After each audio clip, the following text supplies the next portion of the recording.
Hello, everyone. I'm Harvey Brownstone, and today's guest is not only a music icon, she's a legend. She's a founding member and lead singer of one of the most beloved, renowned, and iconic music groups in the history of popular music, the Fifth Dimension. This legendary group has had phenomenal success, winning 6 Grammy Awards and earning 14 gold and 6 platinum records. They've sold over 25 million albums with 22 top 40 hits and 5 number 1 singles. They have a star on the Hollywood Walk of Fame, and they've been inducted into the Vocal Group Hall of Fame. Our guest continues to tour the world with the Fifth Dimension in sold-out concerts and in her one-woman show, Just As I Am. And she's written an amazing book entitled Grace in Your Second Act, A Guide to Aging Gracefully. She's the beautiful, glamorous singer, actress, educator, author, philanthropist, and great-grandmother of 5, the fabulous Florence LaRue. Florence, thank you so much for joining us. Oh, wow, Harvey. Thank you for that wonderful introduction. I hope I can live up to all of that. Oh, believe me, you can. I have to tell you that having you on our show is truly a highlight of my life. I've loved you and your music from the very beginning, and getting to interview you, Miss Florence LaRue, is truly a dream come true. I'm so grateful to have you here. Well, thank you, Harvey. I'm looking forward to meeting you in person when the Fifth Dimension performs in Canada at Niagara Falls. And I can't wait.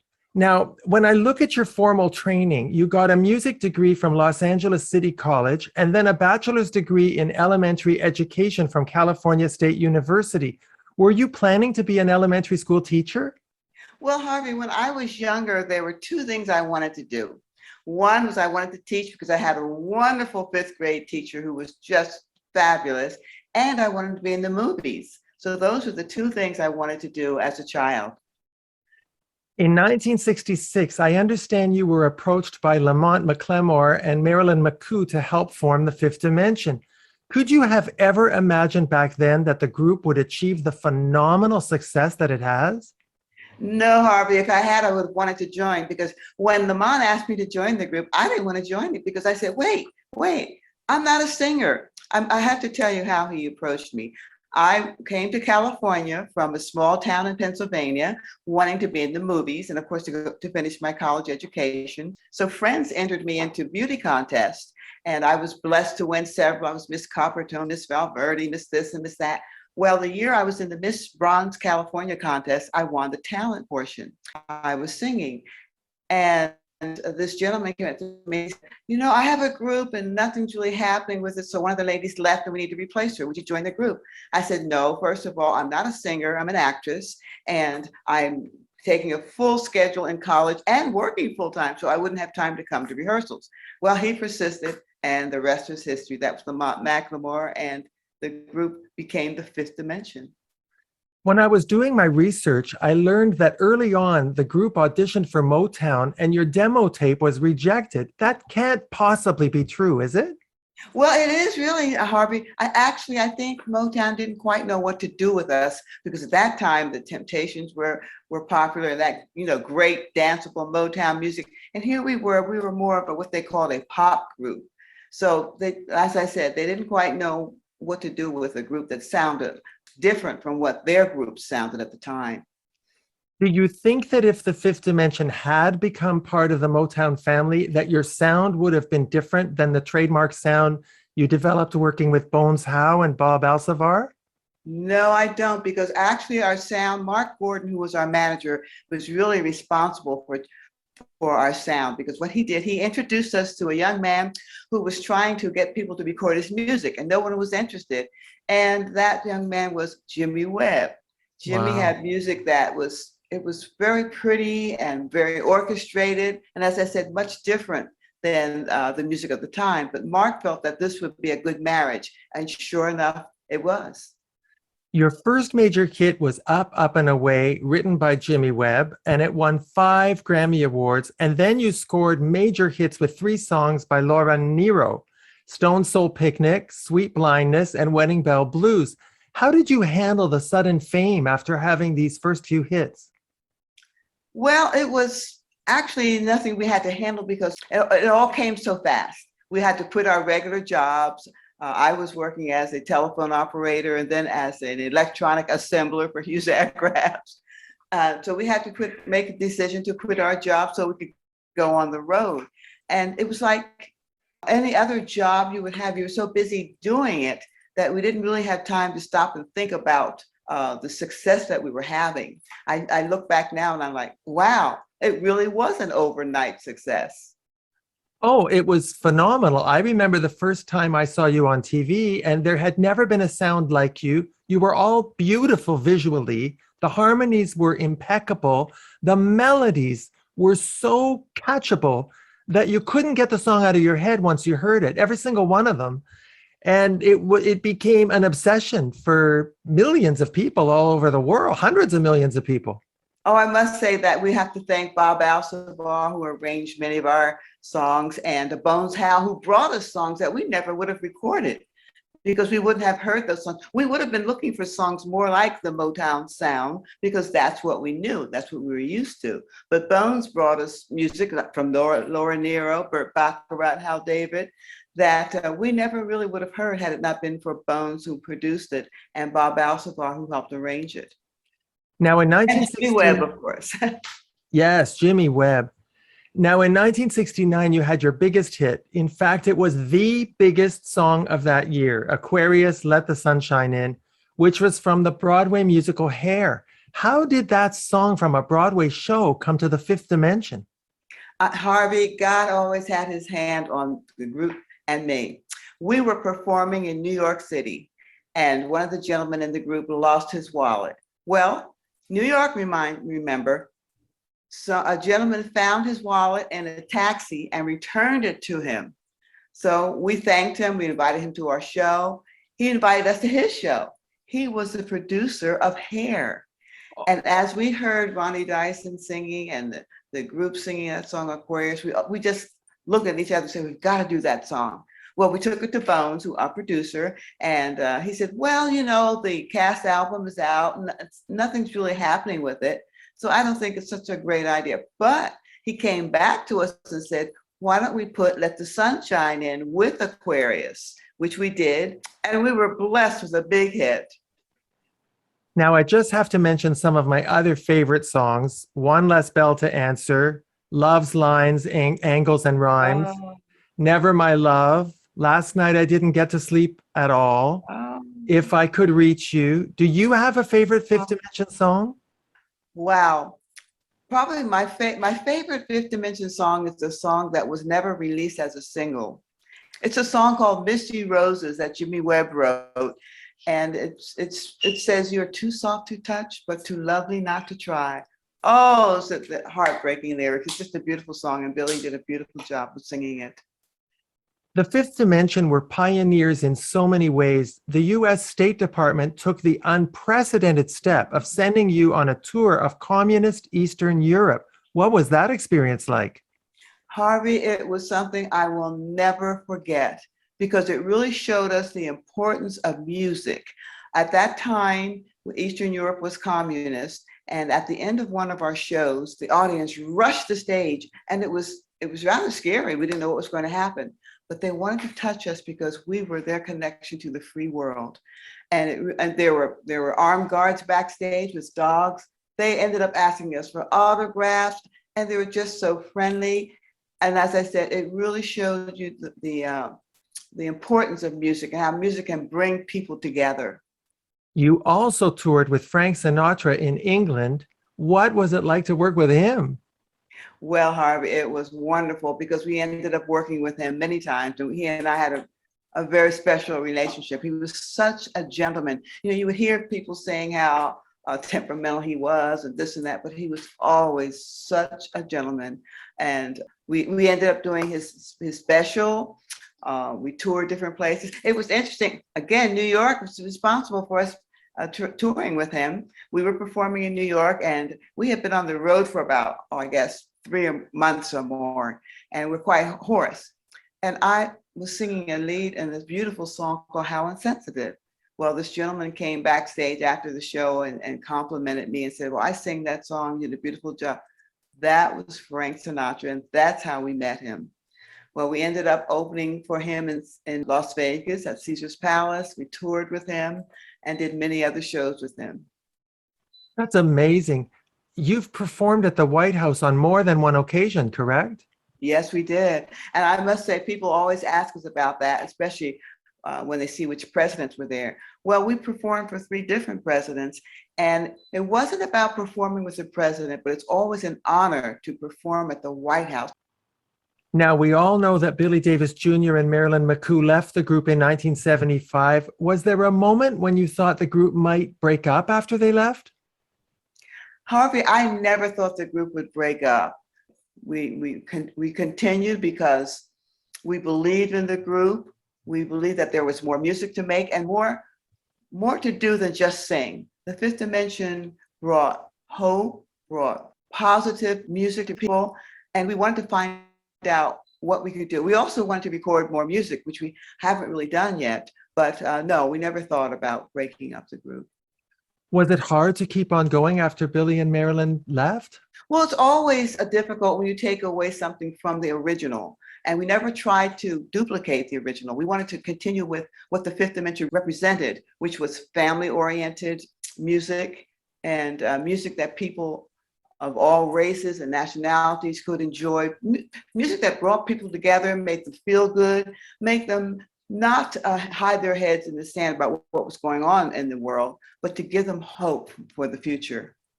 Did you ever consider leaving the group and going solo? Well, I must say, Harvey, I gave it a little tiny bit of thought because I had opportunity to do some things I really wanted to do, which was acting. So I took some time off from the group and I did some musical theater. As a matter of fact, it was in Canada. I almost moved to Canada. It was so wonderful. I started a play called Mo Magic in Calgary, and it was so successful that we performed it again in More Magic in Toronto. And that let me know that musical theater was really my first love. As a matter of fact, the Fifth Dimension ended up performing Ain't Misbehavin' off Broadway. So I had a chance to once again do some acting. Yes, I remember that. You performed in the national tour of Ain't Misbehavin' with the group. Yes. And you starred in that wonderful production of More Magic, which I had the thrill of seeing in Toronto around, I think it was 1995. I know I had a lot more hair, Florence. Wasn't that a fun show? It was not only fun, it was life-altering. You were magic, and you looked like you were having such a great time. I did. I really enjoyed it. People say, well, you sing, you perform concerts. What's the difference? There's just something magical about the theater. I don't know what it is, whether it's, I don't know. It's just very different, and I really enjoy it. I don't plan on leaving the group, but I do still have my own show. I have 2 shows. I have my one-woman show called Just As I Am, which is my autobiography. And I also have my concert show called Musique à la Rue. Yes, I want to ask you about that, particularly Just As I Am, which, by the way, has always gotten rave reviews. It's the story of your life, which hasn't always been easy in terms of finding love and family unity. And one thing you talk about is that you went to all white schools in Glenside, Pennsylvania, and you often found yourself not totally accepted by the white or the Black communities. You must have felt so isolated. I did in a way, Harvey, but I joined groups. I was in chorus, I was in the orchestra, I was in sports. So this was my way of being accepted, was excelling in these particular things. By the way, the reason I went to all white school was because the Black community and white community were separated by a road. We happened to live on the side of the street that was the white side. So that's how I ended up going to the white schools. Well, I want to ask you about something that moved me very, very deeply, Florence. In June 2016, you and the group performed in Florida just a few days after the Orlando nightclub shooting. And before singing Aquarius, you said, and I'm quoting you here, "We will not be terrorized. We know what's happening in the world, but this is a song about good health, love, peace, and happiness. We still believe in those things today." That must have been such a powerful moment for you, Florence. Harvey, it was, and today it still is. I can't help but get emotional. With what's going on in the world today, people are frightened, people are terrorized, but we must know that this too shall pass. I do believe that there's hope for the future, which is one reason I wrote my book. We have to put our trust in God, no matter how you choose to worship, no matter what religion you follow. We must continue to live and not just exist, especially as we mature. I find that particularly with COVID, the older, our senior citizens are becoming frightened, particularly those who are alone. We have to know that life goes on. We have to believe and have faith in the future. Well, I'm going to ask you about your book, but before I do, as you know, Florence, Summer of Soul is a documentary film about the 1969 Harlem Cultural Festival that's taken the world by storm. The Fifth Dimension is prominently featured in that movie, and now a whole new generation is falling in love with you and your music. You must be so gratified. I'll tell you, Harvey, it was so exciting to be a part of history. Who knew that 50 years later, this movie would be out? It was so wonderful to see all of these Black performers. Unfortunately, I didn't get to meet all of them because we would perform our show, and then sometimes we had to leave and go and do another show. But it was wonderful to see people like Stevie Wonder, Gladys Knight, and to know that they're still performing today, just as we are. I know it's a wonderful thing, and the movie just captures that moment. It captures the essence of what it felt like to be part of that time. Music was just so powerful. So, some young people, they don't know that music and they don't know those performers. So as I said, it's great to be a part of this history. So Florence, let's talk about your book. It's entitled Grace in Your Second Act, A Guide to Aging Gracefully, which came out this year. It's filled with lessons you've learned in your 50 years in show business. What made you decide to write the book? Well, I was approached many times several years ago to write a book. These people would say, how do you have such energy? Why do you look the way you do at your age? I thought, well, why write another quote unquote beauty book? There's so many out there. There are no secrets. But actually, when I saw people my age starting to just stop living and think that life was over just because they reached a certain age, and some of them very young, some of them at 40. I said, maybe I should write a book just to encourage people and to let them know that life goes on and how to live a fulfilling life as you mature. And not to fear aging, but to embrace it and use the knowledge that you've learned over all these years, and to encourage young people to prepare for their senior years. Because, when you're young, you think, oh, you don't think about getting old. You're just enjoying life. Sometimes you don't take care of your body the way you should, mentally, physically, or spiritually. So I wanted to encourage people to be the best they can be. Don't try to be like someone else. Be the best you that God has made you to be. I love the book because it's filled with optimism, and you remind us that it's never too late to start being the best person that you were meant to be, physically, mentally, spiritually. Have you received a lot of feedback from fans about the book? I have received so much positive feedback. And Harvey, the thing that surprises me is I've received positive feedback from men. I wrote the book with women in mind because I knew so many senior ladies who were alone, but I've had men tell me that they have enjoyed it. So that's really exciting. I am a man, and I loved the book because there were messages in there about self-esteem. You really focused on self-esteem as you get older and how to make your life still meaningful and worthwhile and purposeful and to be spiritually connected. And I don't think that relates to gender. I think that applies to everybody. Right. And also, Harvey, it comes from experience. I have to tell you, I still remember one day I looked in the mirror and I'm like, oh my goodness, I'm not a girl anymore. I'm a woman. And it seemed like it happened overnight. And I went through what the average person may go through of saying, oh, I'm getting older. and not looking forward to it. I said, wait a minute. I've been blessed with good health. I've been blessed with a career. Let me get on the ball and enjoy this. Now, I want to point out that this book is not strictly speaking your autobiography. It's not a memoir. Do you think at some point you might write a memoir? I'm considering it, yes. I do tell some secrets in the book, but there are a lot of things that I don't tell. So I do look forward to writing a memoir. But I want to write something that's not just going to be about me, but how I am blessed to be a blessing. So how can I bless other people with my life experiences? For instance, I tell you the story about the time when I went to I was all dressed up and went to dinner. And I just thought I was just looking good. And everybody was looking at me and I'm thinking, I guess I do look pretty good. And then what happened when I got to the table? Toilet paper stuck in my dress.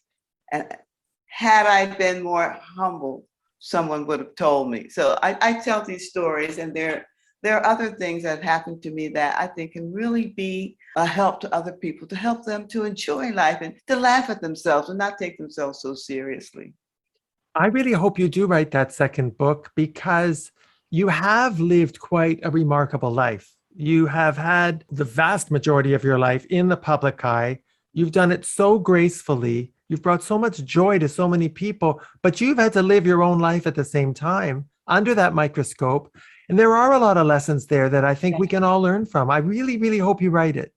Thank you. And I want people to know that I'm not that different from the average person. It's just that I've been blessed to have a public life.